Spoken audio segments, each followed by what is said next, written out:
Alright, in this video we're going to look at adding and subtracting fractions. So here, when you go to add or subtract fractions, first you're going to want to factor the denominator in both fractions first so that we're able to look for common factors. Then we're going to simplify the fractions if possible, which will make finding the common denominator much simpler.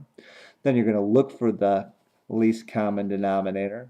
And at the same time, as you start to do that, you'll want to convert your fractions to new fractions over your new common denominator. Once you have common denominators, you can go ahead and add or subtract the numerators and put your answer over the common denominator. Then you'll factor your new fraction if possible so that you can then reduce it by taking common factors, one from the numerator with one from the denominator. Then you can rewrite your final simplified fraction. So let's go ahead and see this first problem here.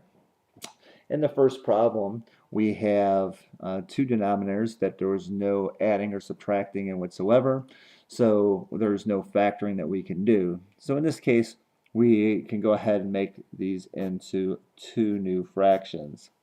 Okay, now the numerators are just going to currently stay the same until we adjust them. So for 3 and 4, looks like the smallest number 3 and 4 will both go into is 12.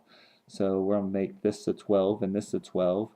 And in doing that, we need to take the 3 and multiply it by a 4 to get 12. So whatever you do to the bottom, we're going to have to do to the top. So this is going to have to get multiplied by a 4. And in this case, the 4 needed to get multiplied by a 3. So the top here is going to get multiplied by a 3 as well. Now we need the variables to be the same. This had an a squared over here, and apparently there was no a squared in this one. So this is going to need an a squared as well. So whatever you do to the bottom, you're going to have to do the top on this fraction. Then we look at the b's. It looks like there's a b in each already. Those are already looking the same. So we can go ahead and put the b's in. And then as far as the c's are concerned, it looks like the first fraction is missing the c squared. So we're going to put a c squared in the first one, and whatever you do to the bottom, you're going to have to do to the top. And over here, this already had the c squared, so we don't have to do anything to the top. Now look, the denominators are the same. We can go ahead and write this as a new fraction over our common denominator. So here, our common denominator is 12a squared bc squared. And our new numerator here, if we go ahead and multiply these out, we're going to have 2 times 4, which is 8. C times c squared is c cubed, so this is 8c cubed, plus this numerator here, we can go ahead and simplify this. A times a squared is a cubed, so this leaves you with 3a cubed. And apparently here there's no common factor at all. Those are definitely not a difference of squares, so this is your final simplified fraction. Okay. So let's go ahead and look at problem number 9. In problem number 9, here we do have subtraction and addition here, but there is no common factor and neither of those are difference of squares. So therefore we have no factoring to do. All we really need to do is make these two denominators look the same. And I'm going to go ahead and put parentheses around here to show that those are grouped together. Those are both single terms there. X minus 5 is an entire term and x plus 5 is an entire term. And now we just want to make this denominator look like this denominator. So what's this denominator missing that's over here? It's missing an x plus 5. And whatever you do to the bottom, you have to do to the top. And what's this second fraction missing in the denominator? Well, it's missing the x minus 5. Okay, and whatever you do to the bottom, you have to do to the top.